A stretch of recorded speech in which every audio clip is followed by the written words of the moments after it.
Hey guys, welcome to the Something About Tuesdays podcast. I'm your host, Phoebe Joy. Join me every other Tuesday for a lighthearted podcast to keep you company while you do your thing.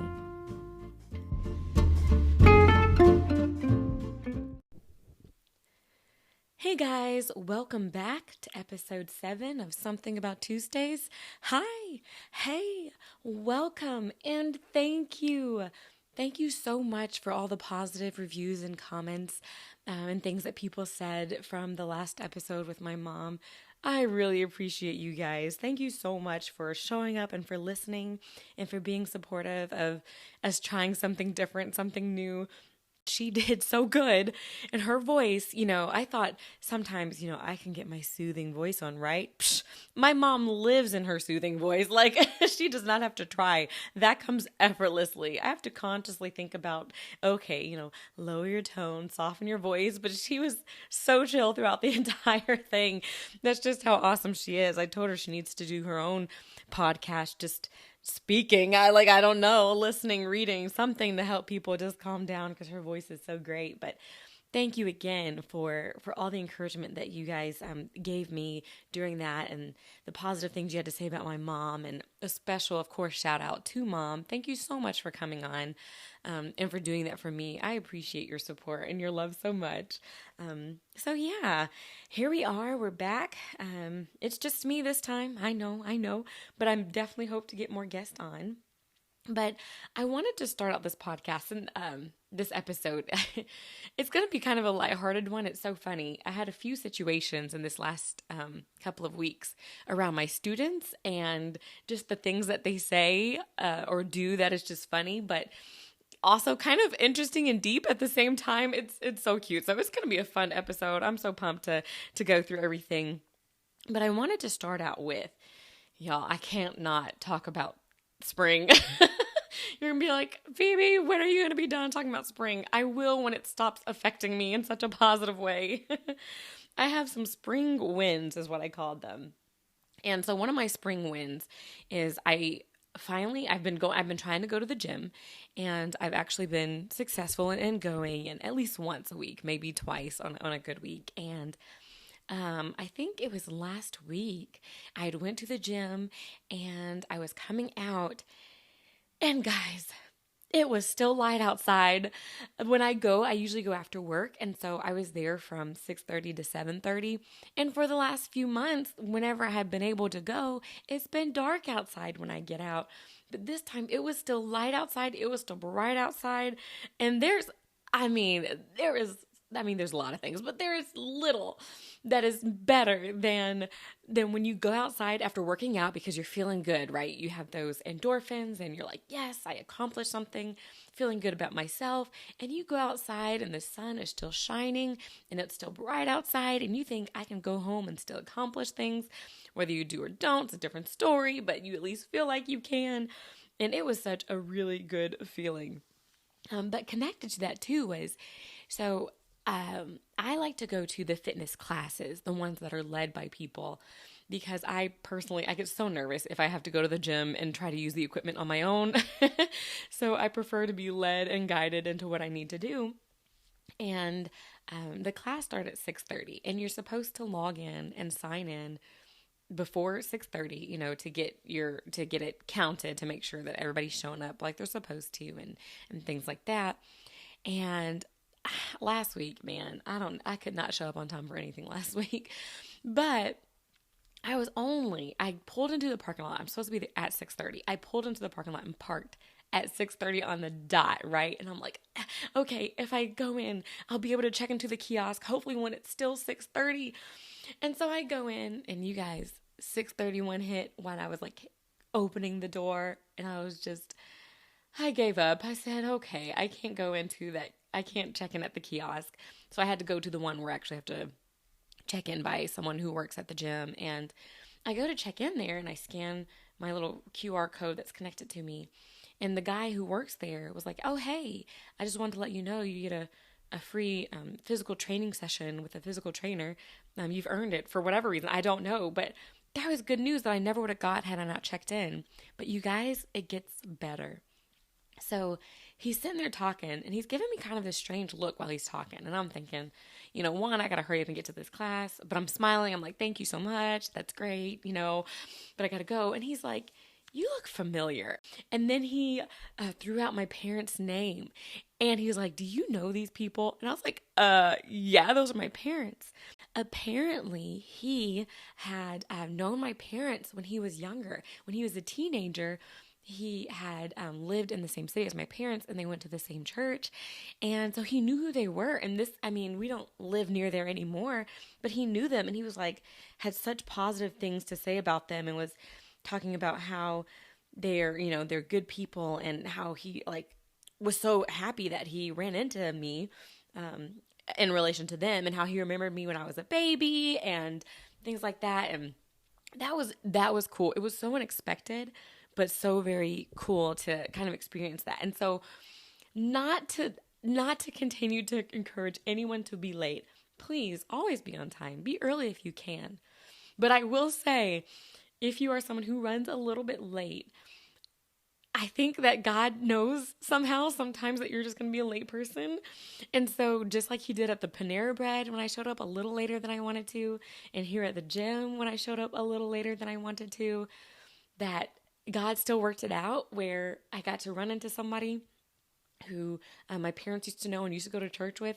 And hey, I was like, hey, come to church, see my parents. They'd love to see you. And he was like, yeah, that'd be great. But just those little things, those little moments that had I been on time, I would have went to the kiosk where I did not have to actually talk to a human being.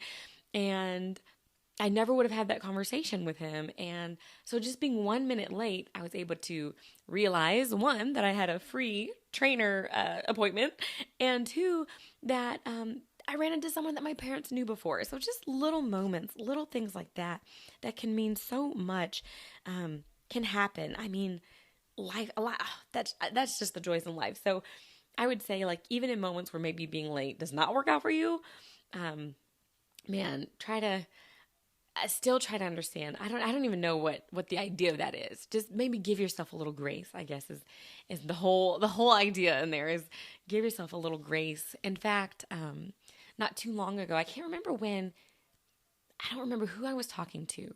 Maybe it was during book club. I can't remember. But someone had given me the analogy, as far as oftentimes we can kind of get hung up in things that are going on in our life right now. And sometimes the small things become big things when they shouldn't. And as someone who often cares, what people think and wants to come across as a great person, as a kind person, as a Christian person, I do often think about, how am I perceived? And do people like me? And if I do this, will they still like me? And things like that.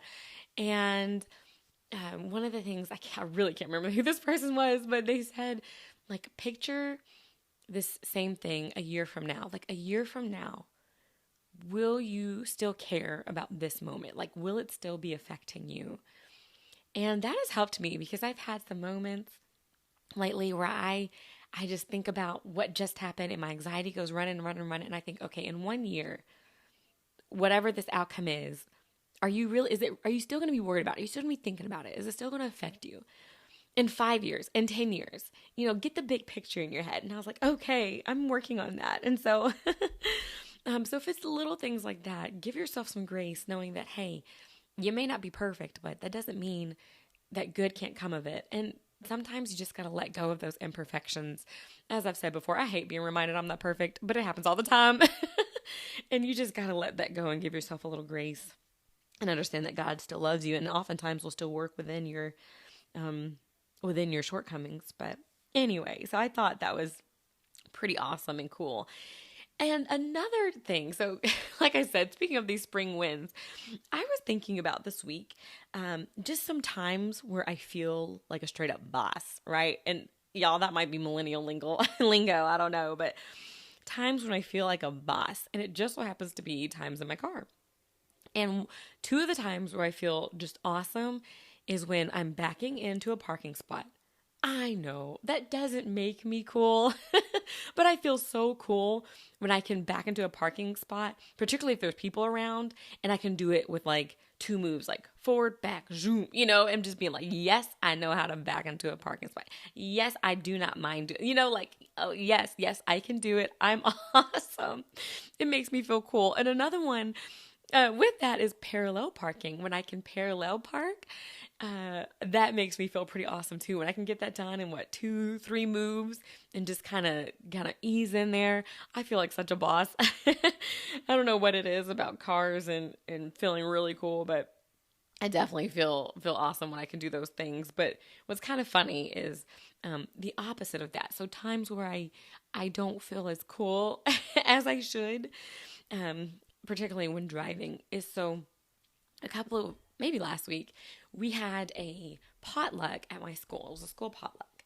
And I love potlucks, really. I'm one of those that I'm like, yes. And I love them for different reasons. One, because I like to try the different foods that people make. And usually it's something that normally isn't in my repertoire of food or things like that. But I like being able to try what other people have. So that's one reason I like them. And two, oftentimes I like knowing that I'm going to be fed, right? So if I'm going to work, trying to think about, what am I going to pack for lunch? What am I going to bring? What am I going to take? When you have a potluck, it's already done. And so I'm one of those who, for the most part, enjoys it. I like potlucks. And I have to admit, I do not always bring something, but this time I did. Okay. Because I'm not much of a chef or a cook by any means. And, but I was determined because the last, I think 2 potlucks at school, I had not brought anything. And so this one, caveat though, the second one I didn't bring anything, but only because I was at home with a stomach bug. So I would have brought something that time. So I did bring something this time. I brought my Zuppa Toscana. It's my soup. It's so simple to make, and I love to make it because usually it's like a hit. Everywhere I go, most people really like it. And so I made the soup. But I'm also a person who, I don't know how to describe it. I don't know if I'm a big picture person, but terrible with the smaller details. I'm not quite sure. But getting soup in my car to school was was just, for me, for some people are like, yeah, just put it in a pan or a pot. And I did. I had it in my crock pot, and I had actually thought ahead. I had my crock pot ready. I got up early just to turn it on so it would already be warm for when I brought it to school, because I did make that mistake once. I had my soup in the refrigerator last year, and then when I went to take it to school, I was like, I'll just put it in the crock pot once I get to school. But the crock pot is i.e. a slow cooker. And so it never did quite warm up the soup all the way. And so I did have to, I learned from that mistake. And so this time I got up early. I put my soup on the stove, and I got it nice and warmed up, and I put it in the crock pot, had the lid that closed, had my towel, because I've learned over time, and I put it on my floor. And honestly, I don't think I made it. It wasn't too bad driving it to school, but I have to say it was sloshing kind of everywhere, and it did spill a little bit. And I must look crazy because my hand will go out, like it's on the floor. Like what's my hand going to do when I make a turn? Or even I'll forget about it, and then I live down some windy roads, and I'm whipping like I normally do in a rush to go nowhere, and I forget about it until I hear the water sloshing, and I'm like, oh no. And just me and food in the car in general. I've had some bad times with food in my car. That's taken some definite cleanup things. In fact, when we bought this car, we got leather seats because me and spilling things in the car is a thing. Like, we don't even have to worry about children at this point. It's me. I'm the one spilling things in the car. So it wasn't too bad, but I did feel a smidgen on the frazzled side. And this is funny. This is just part of my life. So my sister, she is a cook, and she likes to cook. And so often she'll cook things for me and bring me some to sample. And so I said, you know what? I finally made something. I'm going to give her a bowl. And so with my big crock pot of food, I also had a bowl of the soup for her and a bowl for my mother. And at the end of the day, of the school day, I was going to stop by her house to drop off the bowl because she lives somewhat on my way to work. And I get out to my car. Mom's walking out with me. She works with me. And I had in my car, I already had a bowl of soup that my husband had made a couple weeks before that I had taken to lunch but didn't eat it all, but had left it in my car for a couple of days. So you can imagine the smell. And I promise you guys, I'm not a dirty person. I can be messy, but I'm not a dirty person. But it had been in my car for about 2 days, but in a container. So you really couldn't smell anything. It was just in the container in there. But I was like, you know what? I need to dump this. Let me dump this before I go back home and drop all this stuff. So I grabbed the container and I just go to the grass and I dump the thing. I'm like, and I just dump it. And I look and I was like, wait a minute. Those are potatoes. That's some kale. I said, wait a minute. I dumped the wrong soup. I had dumped my sister's soup, the one that I had made her because she has always made things for me. And I dumped the wrong thing. Y'all, I was so mad. And so, are you serious? Why me?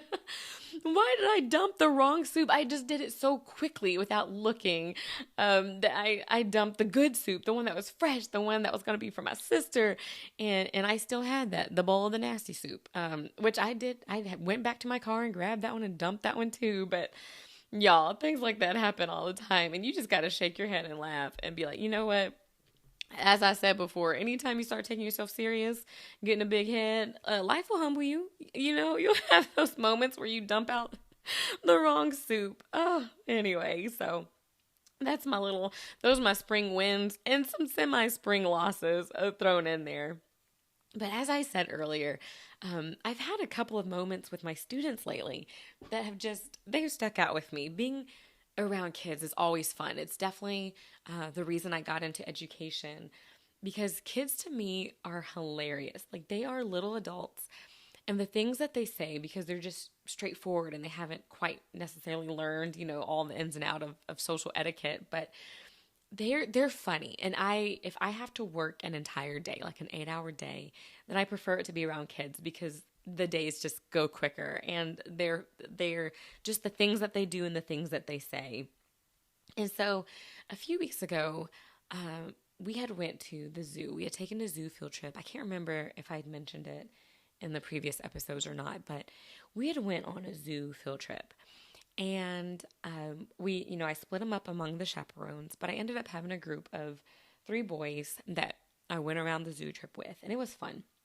It was great. We, got to see all the animals. We had stopped for lunch.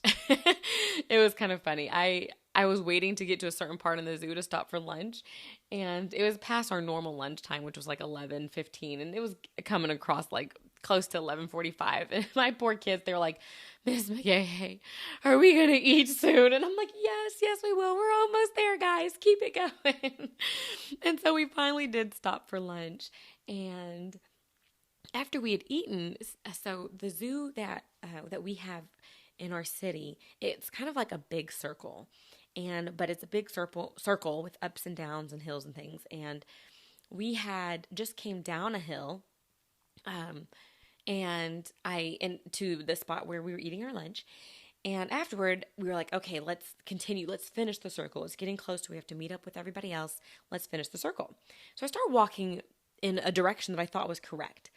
And my kids were with me, and we started noticing, wait a minute, we've seen this stuff already. We've already seen the polar bears, And so we look at each other. I'm like, hey guys, I think this is the wrong way. And they're like, yeah, we think so too. So we turned back around, and we went back to where we were eating lunch.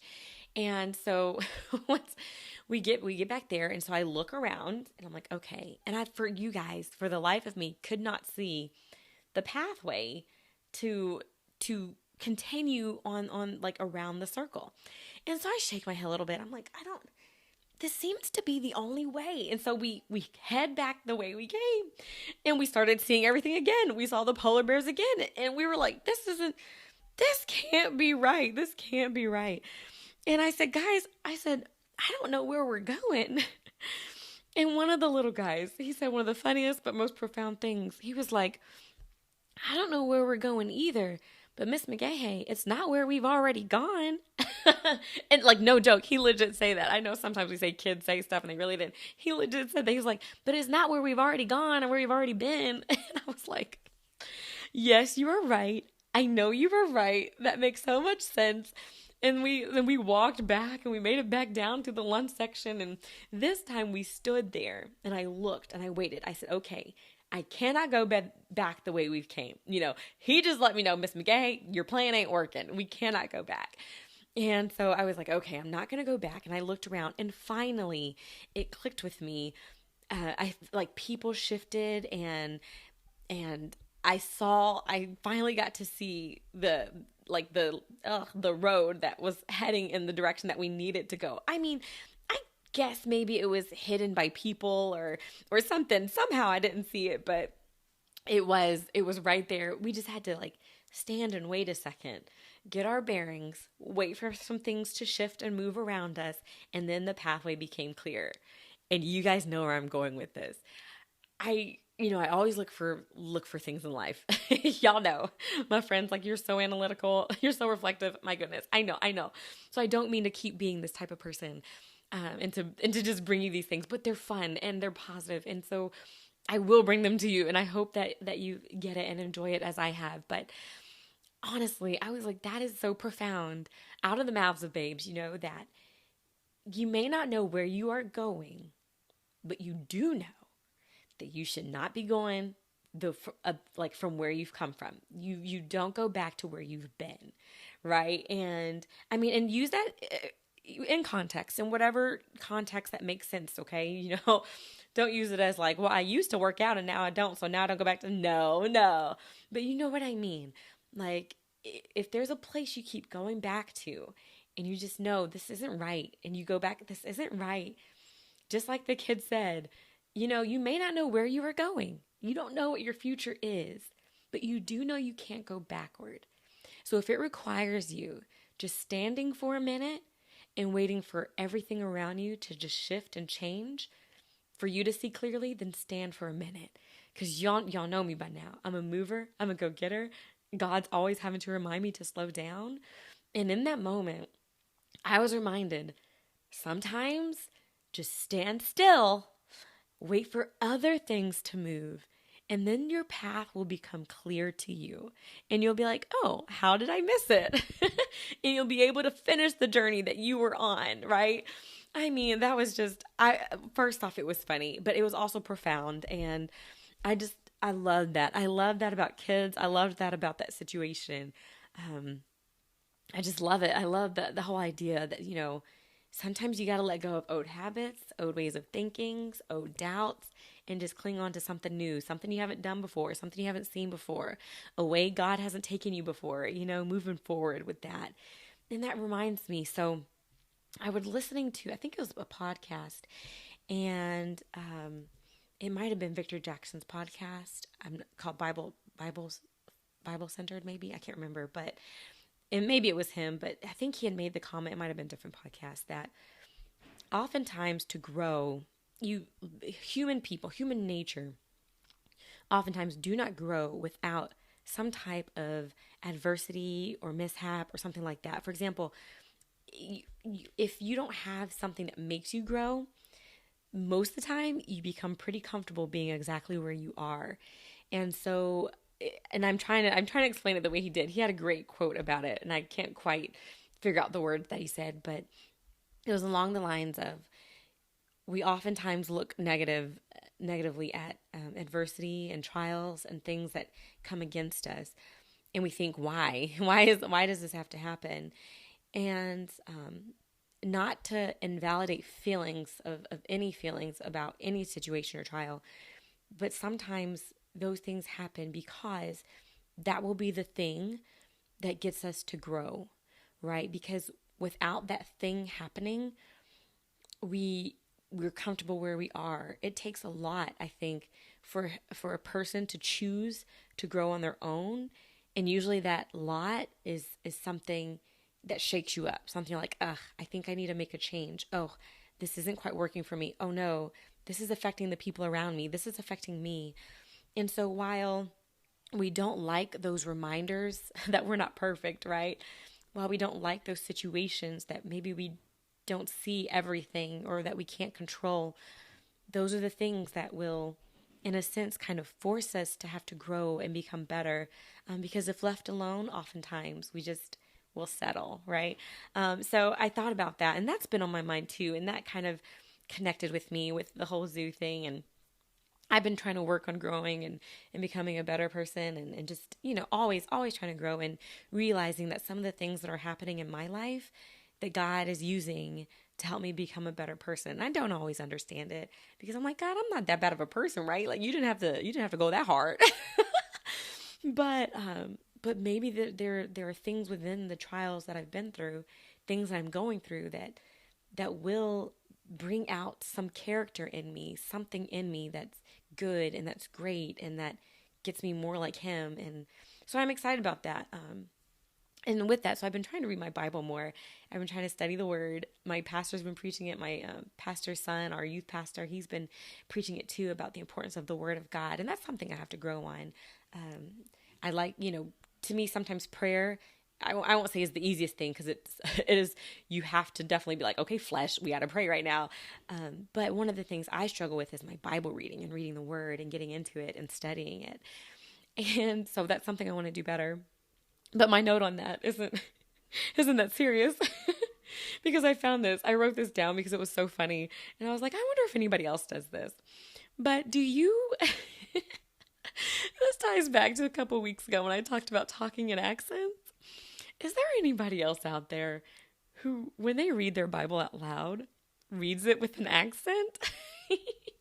So I read the King James Version Bible. Actually, I read a few different versions. I read the King James Version for, my basic feeling like, okay, this is the Word of God type deal. But I also read the Amplified Version because I love just the extra words. I'm a huge word person, so the more words, the better. I read the Contemporary English Version. And so I read different versions, but I really liked the KJV. And when I read it, for whatever reason, I read it in an accent, right? Like, I don't know if I feel like because of the vows and the things that it says that it makes me feel like that I need to read it in that way. Or to me, if it just like takes me out of it and makes me feel like, okay, let me apply this to my life. I don't know why I do it. But if I read out loud, you guys, it's going to be in an accident or an accident. It's going to be in an accent. And maybe that helps me feel like it's, I don't know, that it's coming from God or something. But I was just wondering if anybody else does that. And that was just a quick side note. But kind of back to my students and things. So because it has been warmer outside, we've had more opportunities to go outside and play. We'll do it outside in the cold as well. The kids definitely do not mind playing outside in the cold, but being that it's warm outside, I'm a little more willing and energetic going out there and love giving them some extra minutes here and there. And I was out there with other teachers and with the kids, and we were seeing them play, and somehow we got on the conversation of sports, and I was just talking about how I am not athletic, and I wish I was, because I love to do sports. Like, I like to play volleyball, I like to play kickball, I like to race. I like to do those things. I'm just not good at it, like, at all. I'm that person legit, and I don't know if I've said this before, but I'm that person. I played volleyball once, and when I played, like, the ball hit me on the head. Like, that's the player that I am on the volleyball court. Or if I hit it and it goes straight out of bounds. So as much as I love volleyball, not good at it. And kickball, same. I'm the type that I walk up there like I know what I'm doing. I mean, my face is looking like determined, and y'all, I'm about to hit this ball and it's going to be out and I'm going to be able to run all the bases. And then I go up and I go hard and I kick that ball and it goes like 9 feet, like it barely makes it to the pitcher. And my little legs are just running as fast as I can to that first base. So I am not very athletic, though I wish that I was. But it was fun with my kids. I will race with them, and I will say I am that teacher who I will not let kids win if I can win. That's not the game. That's not how the game is played. Like, this is real life. Like, you got to know some people are bigger, better, and stronger than you. And so I definitely like to play with the kids out there, and it can be fun, but kids' athleticism is pretty fun to watch too. So a moment though, I said all that to say, we had a moment outside that was so funny and it made me laugh. And I was like, you know what? I got to apply this to my life. And that is this, I wrote this down, the spontaneous movement of bodies from kids. So we were outside and the kids were playing Gaga Ball, but they were playing without the pit because the actual ground had been kind of muddy. I think it had rained before. So they were playing on the concrete. And one of my girls was playing. And then I don't know if she got out or what she was doing, but the group had made it, like, had left her a little bit. So she was kind of on her own. And before she went to go run and chase the group, she stopped where she was and did this hilarious dance move. I mean, some type of shake, like her legs and arms were spread out. Think of like an X, right? And she does this like shake, shake, shake kind of move with this big smile on her face. And then she runs off. It was the most random dance move. I don't know where it came from. I don't know why she did it. And I noticed that with another kid. He was just standing there and then he did this dance move before he just moved on. And that's so funny to me. That kids, I don't know, like, what's going on in their minds. I don't know if they're, like, I'm assuming they're just feeling happy in the moment because they're playing with their friends. They're outside on a beautiful day. That in that moment, they just decide to dance, just decide to, like, bust a move real quick and then keep going about their life. And it kind of made me laugh because I'm one of those who, if there's music playing, like if I'm at the mall and I hear music playing or just anywhere, I will start moving. I will head bob, I'll shake a little bit because the music, it just is like, ooh, okay, I like this, let me just dance. And sometimes it's unconscious, like I'll just be sitting there and next thing I know I'm tapping my foot or nodding my head and I'm like, oh my goodness, I'm listening to this music.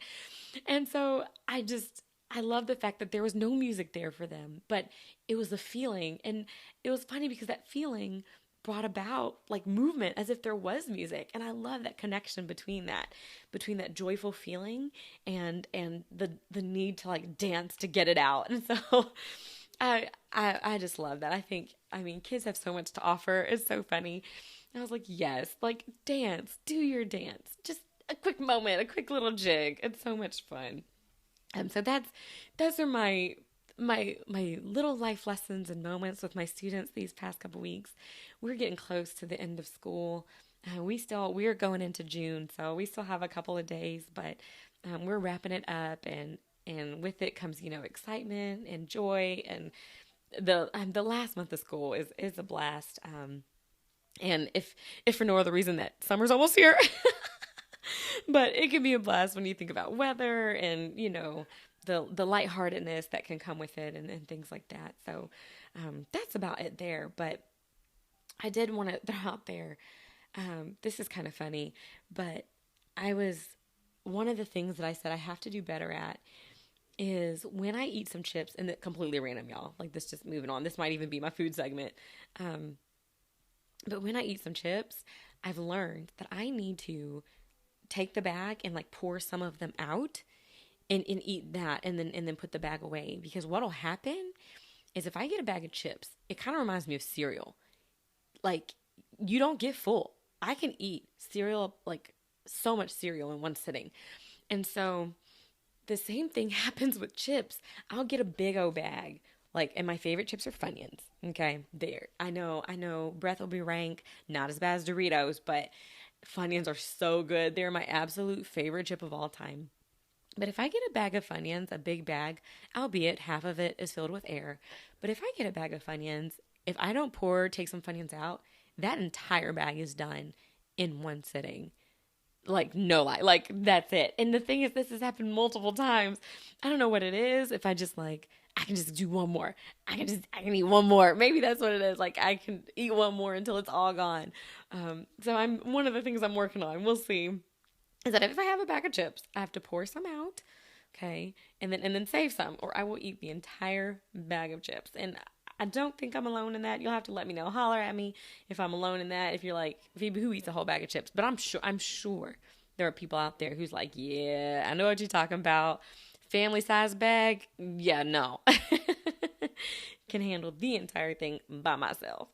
So yeah, I'll make that my food segment. Some chips, some good old classic Funyuns, okay? And to throw that out there, so since I'm talking about Funyuns, there was this other, right next to it, and I guess this was something they're experimenting with, but there was another bag of kind of like your regular Lay's, but it was like Funyun flavored, like chip, so the same kind of oval shape of the chip, but with Funyun, I guess, flavoring on it. And I got that just to try. Y'all, don't even bother. It was not good. It wasn't enough Funyun. I don't know what it is about maybe the puffiness of the Funyuns or just it was apparently there's more than just flavor because having the flavor on a regular chip did not cut it. I think I still have that bag in there and it's been a few weeks since I bought it, but it just wasn't very good and yeah, they missed the mark on that one. But regular Funyuns, yes, that's the one. And I might throw a post out there. We'll see on Instagram to ask, what's your favorite chip? What kind of chips do you like? I think my sister, I think she likes Doritos. I know my husband likes Doritos. He likes the hot, spicy ones. I think the kids these days, they still like their hot Takis. I don't know what it is, but they're into hot everything. I can't remember being into hot that much as a kid. Maybe, but I feel like that's a thing now, like all the hot chips and things. But yeah, get on Instagram and let me know what your favorite chip is. That'll be our food segment. So I wanted to throw out there too. So my music segment, and I touched on this a couple of weeks ago, but I was like, I'm not ready to share it yet because I don't know enough information about it. And lately, I've been listening to classical music just here and there. It's not the only thing I listen to, but I have been listening to it because sometimes you're in that space where classical music can really touch you. And that's one of the things that I like about it. When there's no lyrics, sometimes just the words not the words, the music itself can make you feel a certain way, and it can be an expression of your feelings without lyrics being there to kind of guide those feelings and thoughts, right? And so the song that I want to throw out there that if you guys can listen to, it is a song from an opera. I don't know how to pronounce the name of the opera. Turandot. Look, the accent's coming out. Turandot. It's Turandot, I believe. And the song is called Nessun Dorma. Nessun Dorma. Okay, just in case you get a chance to listen to it. I think that's how it sounds. And it's sung by, I think, Luciano Pavarotti, which if you've, I guess, heard anything about classical music, I'm sure you've heard his name. But when I listened to it, so I was listening to it one morning, and I was just feeling it. I mean, and I don't, and this has lyrics, it does, but they're in a different language. And I hadn't looked up the lyrics at this point. I have no idea what the words were. But listening to it, you have to see, like, it made me feel a certain way. It tugged on my heartstrings. Like, the music was just like it was just like you can just feel it. It makes you want to sway. Right now I'm swaying. You might hear it in the microphone if my voice is going in and out, but it kind of like makes you sway. And listening to him when he sang, it sounded like a passionate sound, but kind of sad at the same time, but maybe not. I don't know the story. I don't know the opera. But it started out that way, and he was like, na, na, na, na, na, na, like just sadness and na, da, da, right? But then, y'all, this is the part that made it worth it was I think he started building some type of resilience. I don't know. Once again, I don't know about the opera. I haven't looked up the lyrics and things like that, but he starts going and what did he say?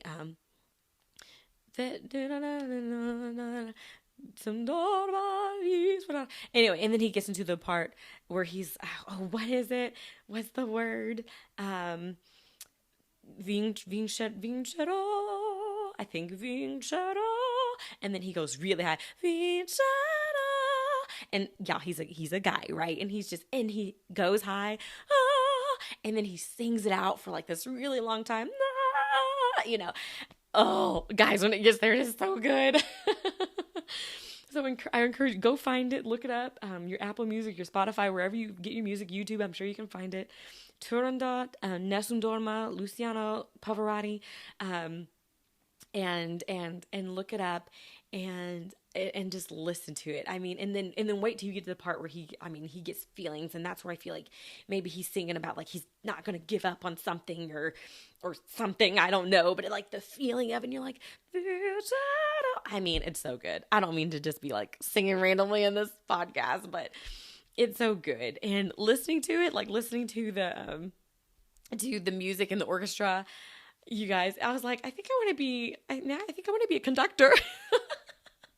Yeah, because the movement, I'd love to be able to like direct with my hands. And I was in orchestra in elementary, middle, and high school, so I did play the violin, and so I know like the basics of conducting. We had to learn a little bit of it in order to know what the conductor is trying to tell us. And so um, now even like when I listen to it, I like in my car if I can, if I'm driving with one hand, or even if I'm just singing and dancing around in my room getting ready, I will start conducting like, and on that song. So the song that he does by himself, that part in the Nessun Dorma, he does it by himself for the first maybe 3 minutes, but it's probably like a 6 or 7 minute song.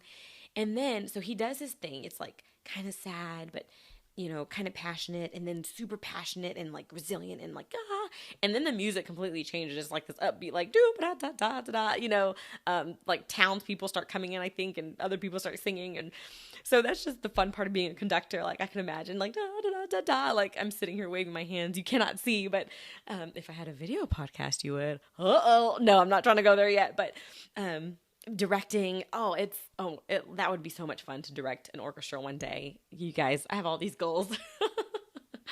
But that I like, it's that great song, opera music, or classical music. Don't hold out on it. It's good. My husband really likes it. I know he listens to it a lot in the morning and things, and on the way to church sometimes often we'll listen to some type of orchestral, maybe, is that the word? Orchestral type music. And so that's my music segment. That's what I would want to throw out there. You get a chance to listen to it, find that. It's so good. And another song that's kind of hit me lately, literally like 2 days ago, and I know I'm supposed to do like one song, but hey, if we got time, we'll do two. But it's called Hard Year. I think it's just called Hard Year. And it is by Brandon Lake, which I've mentioned him before. As you guys know, he's, I guess, one of my faves. But I've just heard it. He made the CD, I think, last year. But it's called Hard Years. And it's got a cool little vibe to it, kind of quirky. There's not much to say about it other than go listen to it. It's got a little bit quirk to it. You guys know I like things with rhythm and beat.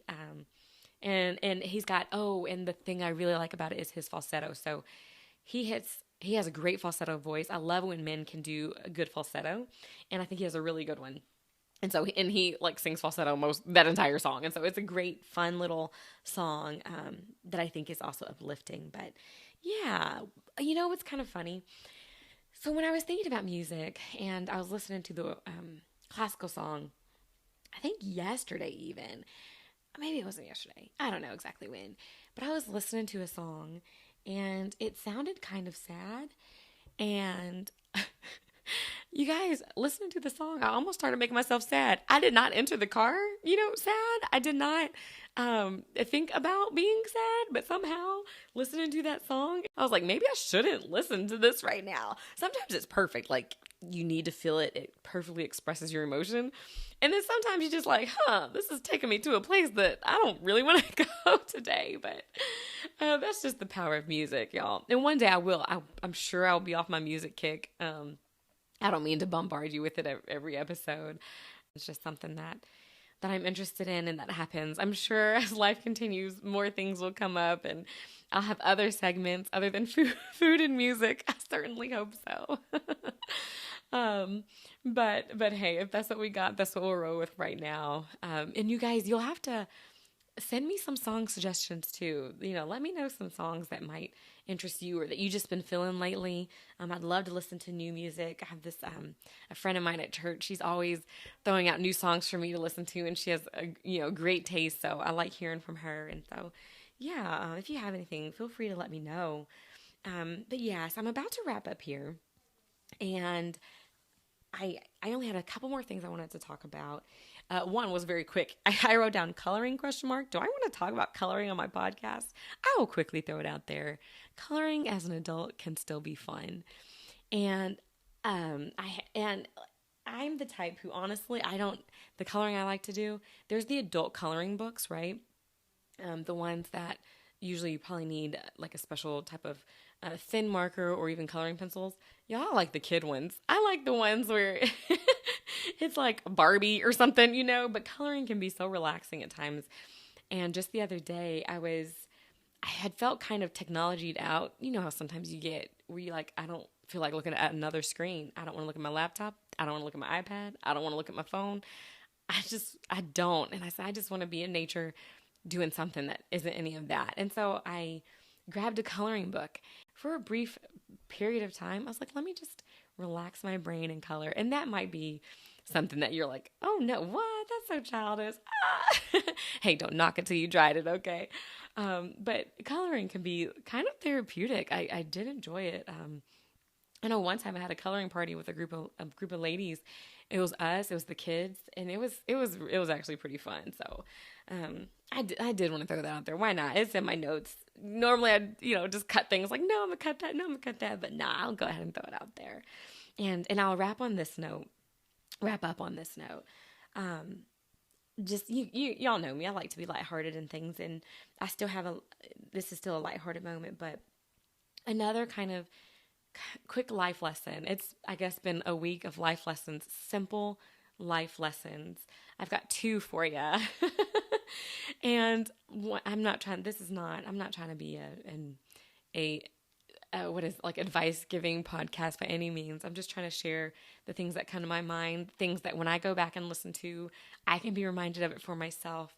This is a podcast for me as much as it is for everybody else. And so two kind of simple moments, but moments that I appreciate have happened is the first one is a couple of days ago, we had a dinner celebrating teacher residence. So this past year, I was able to be a teacher mentor for a program where trying to get new teachers in. And so these are teachers who already have degrees. They may be coming from a different career, and they're coming in for like a 1-year program where they're in the classroom the entire year, every day for most of the days. They do have one day where they have classes, but anyway, so I had my resident who's been in my classroom for this entire year, and let me go ahead and give her a shout out. Girl, you're amazing. I was so blessed to have you as a resident. You were so good. She is a natural, phenomenal teacher. I loved it. I loved working with her. She was absolutely fantastic. So we got to celebrate all those people who were able to do that a couple days ago. And from that celebration, each mentor was able to receive a rose. And it was just a single rose, cut from the vine and given to us. Well, I took it home and I just set it on the counter and just left it there. I love the idea of the rose. I'm not trying to say I don't appreciate it, but I was like, oh, nice. And I just set it down. Well, the next day my husband was like, what are you doing with this? Cause it looked withered. I mean, it was a beautiful white rose, but the leaves shriveled, the rose petals shriveled. It was all looking just kind of done. And so I was like, I mean, if it's dead, I guess you can throw it away, And he didn't. He was like, okay. And I went back, and what he did, he cut the bottom, and he stuck it in a vase with some water. And I was just like, oh, I guess he's trying to give it back, bring it back to life. You guys, I woke up today, and that rose, I mean, it went from shriveled looking to the white in the petals came back, and the green and the leaves came back, and I was amazed. Like, I know this is probably giving you guys so much proof that I am not a gardener by any means, or know anything about plants, because you're like, well, yeah, if you give it what it needs, it will come back. But in my brain, I was like, it's already dead, it's already gone, it's been cut, there's no hope for it, we can already discard the thing. But in reality, once it got what it needed, it thrived, it began to bloom. And I was like, wow, little life joys. I did not anticipate that rose to come back to beauty and things like that. And once again, y'all know where I'm going. I mean, you might be thinking, my life is like that shriveled up little rose. I might as well just cast it away, or whatever it is. Your life, a situation, a moment, just something. But man, give it what it needs. Give yourself a little something what you need. Give yourself some life, some water, some life-giving things, time with friends, time with God, alone time, give yourself a little something you need, and watch you come back to life. Okay. That was just a pleasant, unexpected joy that I wanted to share with you. And the last one that I wanted to share was Mother's Day was a couple weeks ago, and we were able to have a cookout for my mom. On Mother's Day, she does not like to go out because usually it's crowded and we were, instead of going out to eat, we'll just cook out at the house. And we were able to do that. And at the end, this was towards the end, everybody had eaten. I was cleaning up the food, and Mom was in the living room. I have an open floor plan, so from the kitchen I can still, see what's going on in the living room. Very intentional, you guys. I gotta be around people, or I will leave that kitchen and nothing will get done. Nothing will be cooked, nothing will be cleaned. So she was in there, and she was starting to open up her presents and things, and I was putting away food. And while she was over there, I was hearing her exclamation stuff like, "Oh, thank you. Oh, I love this." And I was like, you know what? I want to be a part of it. But I was like, but I got to clean up. And I said, you know what? This is corn. This is corn on a cob that can go in this bag later, And so I set it down. I stopped what I was doing, and I went over to my mom, and I was able to be there for her while she finished reading the card and be like, thank you guys, and just feel that warmth and kind of join her in that warm feeling and in that moment of just happiness and joy and appreciation. And I was able to get that by just putting the corn down. And so the only thing that I want to say with that is that sometimes it's okay to set the corn down, to be there with those family moments. Sometimes it is okay to say, you know what, I am setting this job down. I'm going to set this task down just to enjoy this moment with my family or with your friends. And it wasn't a long moment. I would have missed it if I would have said, well, let me just finish up really quick. I would have missed it. But I was able to go and spend that quick moment. And it was brief. It didn't last long. That's why you kind of have to do it when you can, because time goes by fast sometimes. And enjoy that moment. And then y'all, I did not immediately go back to that corn. I got distracted. I started talking. I didn't go back to that corn until later. But guess what? It was still there later. And I was able to pick it up after that. And no harm, no foul. Nothing bad came of it, but something good came of it. And I was able to spend time with my mom. And so if nothing else of the things that you get from this episode, it's that life, it can be just full of joys, and it can be full of moments, and don't waste time on those things that aren't important. Don't look back in the past with regrets and things that you wish you would have done, or things that would have been differently, or things that you wish would have worked out differently, or wish someone else would have done. You can't focus on that. Don't go back to where you've already been. But look forward to your future, and know that there's life in your future, that good things can happen, that you're not a shriveled up rose, but you still have life. And so, those are the messages that I've been kind of clinging to this week, and trying to continue to be positive, looking forward, looking towards those good things, reframing those negative situations as, opportunities to grow and build my character. I do not always want my character built, I tell you that, but I do know that it is important, and honestly, by doing that, I will be a better person, and through that, be able to, positively influence the lives of others, enjoy my life even more. And so, yeah, I just kind of want to end on that note. Go out there, enjoy life, you guys. It's so great. I'm still loving spring. It is kind of getting close to summer. I have to say, we've had a couple of kind of hot days, and I'm like, oh, okay, summer. All right, you're coming. The spring, I like my spring. Let's keep it warm, but not too hot, not too cold, a nice breeze before summer comes. But hey, as I've said before, summer brings its own joys, okay? Summer brings no school, unless you're teaching a summer class, which I am doing some summer school for a couple weeks, but after that, I'll get my time off. But yeah. So anyway, you guys, I just want to say, have a great, fantastic rest of your couple of weeks. And again, thank you. I know, I'm wrapping up. Thank you so much for all the positive words and things that you had to say about my mom's podcast. That meant so much to me. Thank you guys for being the best audience ever. All right, and I'll see you guys in a couple of weeks.